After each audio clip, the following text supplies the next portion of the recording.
Anne et Christophe, merci de nous accueillir chez vous.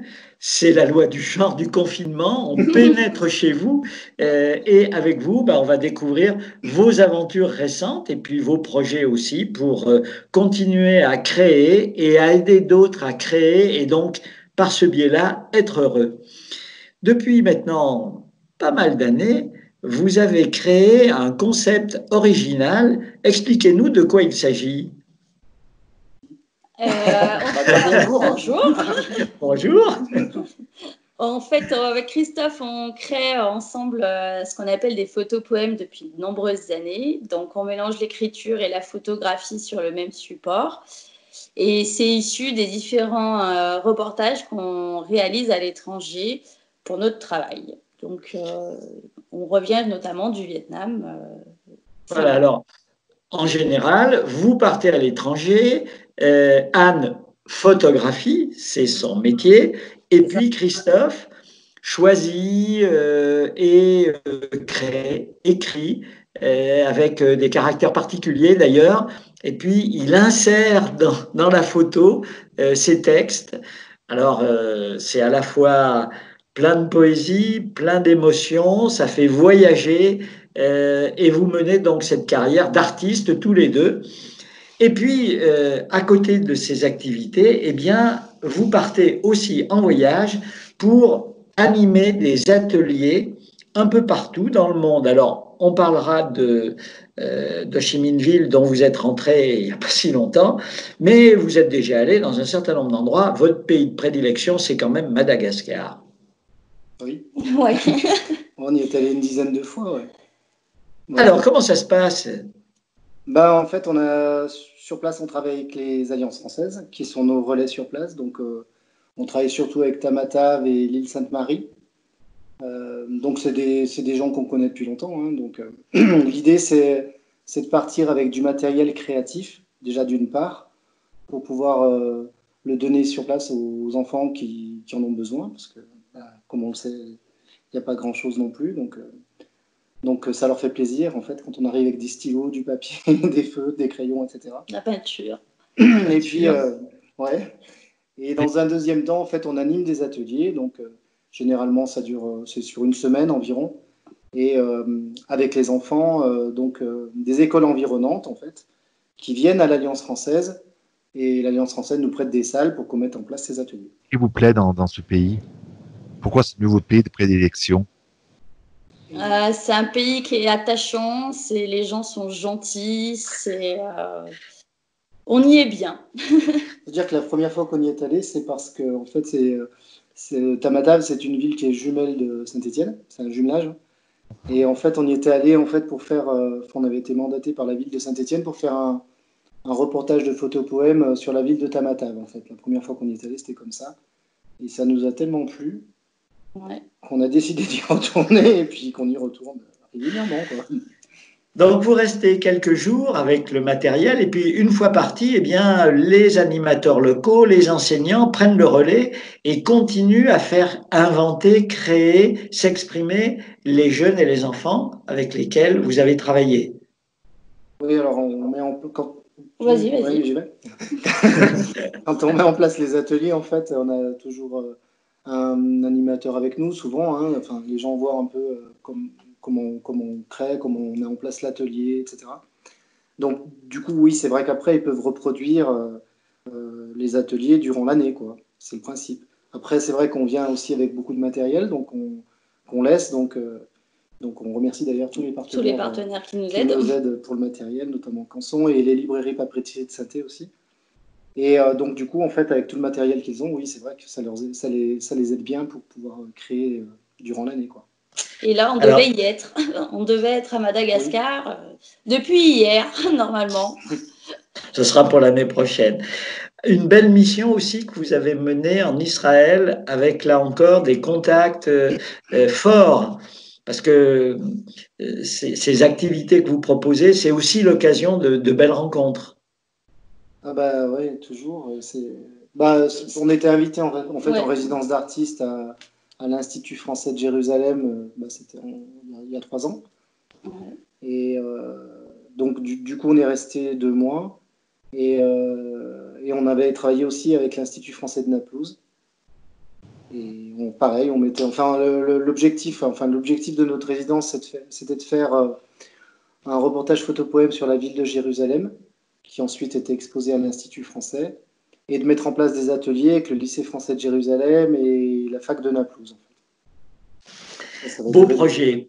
Et puis, Ho Chi Minh Ville, alors là, complètement dans une autre partie du monde, et c'était là encore toujours la même idée, permettre à des enfants qui n'en ont pas trop l'occasion de créer, de devenir, d'éprouver le bonheur justement de travailler avec vous.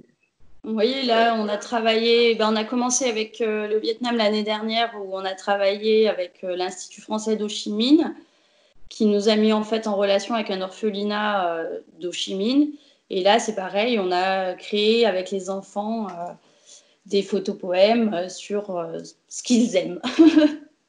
L'objectif, c'était on les faisait se servir de l'appareil photo. Donc, en même temps, c'était éducatif parce que tu leur montrais comment prendre une photo, quoi, la prise de vue, le cadrage, etc.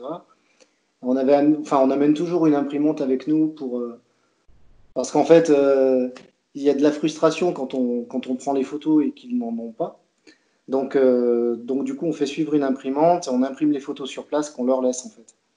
Voilà. Donc, du coup, là, on imprime les photos, ensuite ils écrivent dessus ce qui leur fait plaisir. Et ensuite, ils gardent leur création, quoi. Voilà. Et puis, il a fallu rentrer. Alors, vous êtes rentré sans trop donner de détails, mais ça a quand même été assez sportif, votre rapatriement. Vous aviez votre fille avec vous et il a fallu rentrer parce que l'atmosphère commençait à devenir pesante. Bien, en fait, c'est vrai qu'on avait notre vol retour qui était assuré, donc ce qui n'était pas le cas pour tout le monde, malheureusement. Et donc, nous, notre vol retour Air France était. Swiss était assuré jusqu'à Zurich. Notre souci, c'est que le Zurich-Paris, qui était affrété par Air France, avait été annulé. Ouais. Et donc, du coup, en fait, Ho Chi Minh, ils ne voulaient pas qu'on parte parce que, la Suisse ne souhaitait pas que les gens restent à l'aéroport de Zurich en entendant un vol qui n'arrivait pas. Voilà, qui n'arrivait pas. Voilà. Mais il est arrivé quand même. Oui. En fait, Air France a mis un vol spécial pour rapatrier tous les gens qui étaient en galère à Zurich. Et du coup, c'était le jour où nous, on arrivait. Bon, on a attendu 12 heures l'avion, mais on l'a eu quand même, et avec les 40 personnes qui étaient avec nous dans l'aéroport, quoi. Les 40 Français, quoi. Donc, retour à Paris. Retour à Saint-Étienne, retrouvailles avec tout le monde. Et puis, eh bien, vous avez maintenant des projets parce que ça n'arrête pas la famille, Mathieu. Alors, ce ne sont plus avec des enfants, au moins pour le projet qu'on va évoquer, que vous allez travailler, ce sont avec des personnes âgées. De quoi s'agit-il ?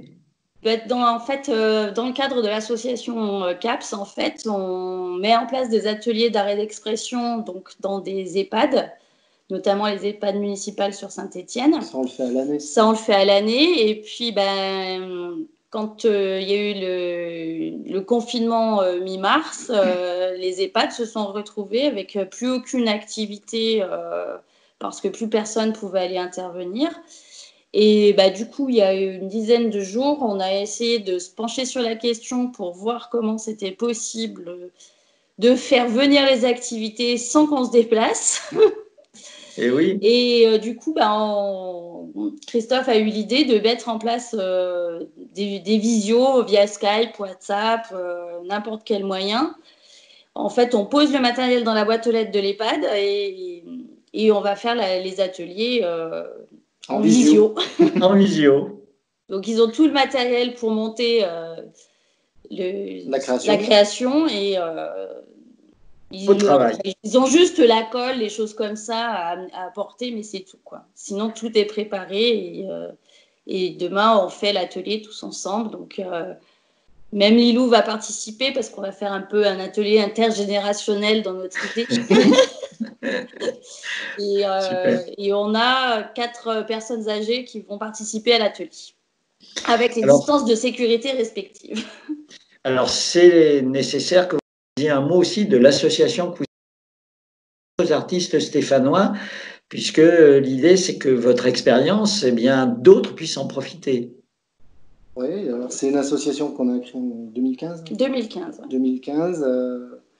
Alors au départ, on n'était que tous les deux. Maintenant, on est une quinzaine, 15-20 artistes, je ne sais plus à peu près. On intervient dans plusieurs EHPAD, dans des centres sociaux, on travaille avec des IME, et puis on travaille à l'étranger. À l'étranger. Donc voilà, en fait, l'idée, c'est de proposer des ateliers d'art et d'expression dans des lieux qui ont peu accès à la culture ou peu accès à des artistes professionnels qui sont capables d'animer un atelier intéressant. Et c'est dans différents domaines. Hein. Tous les artistes qui travaillent pour l'association sont tous professionnels et de différents domaines d'expression. Par exemple, différents domaines. Du dessin, de la céramique, l'origami, de la bande dessinée, de la couture, du design, il y a de la création sur bois, des fresques, quoi. Ah oui, effectivement. De la photo, il y a plein de choses. Ouais, du street art aussi. Du street art, non, il y a plein de choses. Comment s'appelle l'association? CAPS. C-A-P-S-E. Très bien. Ça veut dire C-A-P-S-E? Ça veut dire Collectif d'artistes plasticiens Saint-Étienne. Voilà. Super, CAPS. Eh ben, bravo, et elle a CAPS. un site internet qui s'appelle Oui. asso-caps. On a un local où on fait des ateliers aussi. Là, pour le coup, c'est fermé, mais on a un local aussi où on fait des ateliers d'art et d'expression. Qui est 23 rue Balzac, Saint-Étienne. Ouais, et on fait des ateliers on fait sortir les personnes âgées des EHPAD et qui font en fait des ateliers ou avec l'amicale Chaplon qui est juste à côté, ou avec des enfants du IME, l'IME Jacques Rochas. Et ça, on fait donc participer les personnes âgées et ces enfants-là 2 ou 3 fois par semaine, ça dépend. Ouais, au local, c'est toujours en atelier intergénérationnel. En fait. Très bien. Bah, écoutez, on en apprend de ces actions tout à fait intéressantes. Alors, bravo. Merci. Merci à toi. Merci à vous deux. Merci à vous deux. Et à bientôt. C'est toujours un plaisir. Au revoir. À bientôt. Merci à beaucoup. bientôt. Merci. Au revoir. À bientôt. Au revoir. Au revoir. Super. C'est super, hein. Super. Voilà. Entraîneur. Ouais, trop cool. Bon, vous voyez? Super. Super. La poule à madame. Ok. Montrez-la. Vas-y. Trop belle. Voilà. Et la